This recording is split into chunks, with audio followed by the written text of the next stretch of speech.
بسم اللہ الرحمن الرحیم۔ خواتین و حضرات، میں ہوں رابعہ عثمان اور آپ سب کو السلام علیکم۔ 5ویں محرم کا دن کربلا کی تپتی ریت پر گزر رہا تھا۔ امام حسین علیہ السلام اور ان کے ساتھی اب کئی دنوں سے میدان کربلا میں یزید کے لشکر کے محاصرے میں تھے۔ پانی کا راستہ بند ہو چکا تھا، خیموں میں پیاس اور بے قراری بڑھتی جا رہی تھی، مگر ایمان اور وفاداری میں کوئی کمی نہ آئی۔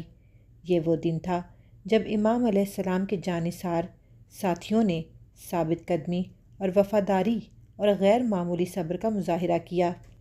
ناظرین، ویڈیو میں آگے بڑھنے سے پہلے اگر آپ ہمارے چینل پر نئے آئے ہیں تو برائے مہربانی ہمارا چینل رابعہ عثمان اسلامک ٹاکس کو سبسکرائب کر لیں تاکہ آنے والی تمام ویڈیوز کی نوٹیفیکیشن آپ کو مل سکے۔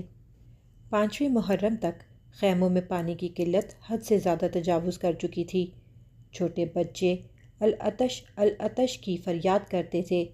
حضرت علی اصغر جو 6 ماہ کے تھے، خشک ہونٹوں کے ساتھ ماں کی گود میں تڑپ رہے تھے۔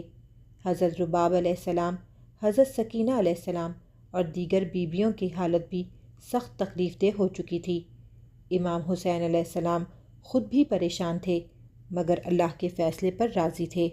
اس دن امام علیہ السلام نے اپنے ساتھیوں کو خیمے میں جمع کیا اور فرمایا، میرے ساتھیوں، یزیدی لشکر کا مقصد صرف میرے قتل کا ہے۔ تم سب پر میری طرف سے رخصت ہے۔ تم چاہو تو رات کی تاریکی میں چلے جاؤ۔ مگر ان وفادار جانثاروں نے آنکھوں میں آنسو لیے ایک آواز میں کہا، یا ابا عبداللہ، ہم آپ کو تنہا چھوڑ کر کیسے جا سکتے ہیں؟ اگر ہمیں 1000 بار بھی قتل کیا جائے اور زندہ کیا جائے تب بھی ہم آپ کا ساتھ نہ چھوڑیں گے۔ حضرت مسلم، حضرت حبیب بن مظاہر، حضرت زبیر بن قین، حضرت جون اور دیگر اصحاب نے اپنی جان قربان کرنے کی نیت اور عہد کا اعادہ کیا۔ 5ویں محرم کو ابن زیاد نے کربلا میں موجود یزیدی لشکر کو خط لکھا کہ جلد از جلد جنگ شروع کی جائے۔ عمر بن سعد نے حکم پر مزید افواج بلائیں تاکہ امام علیہ السلام پر دباؤ بڑھایا جا سکے۔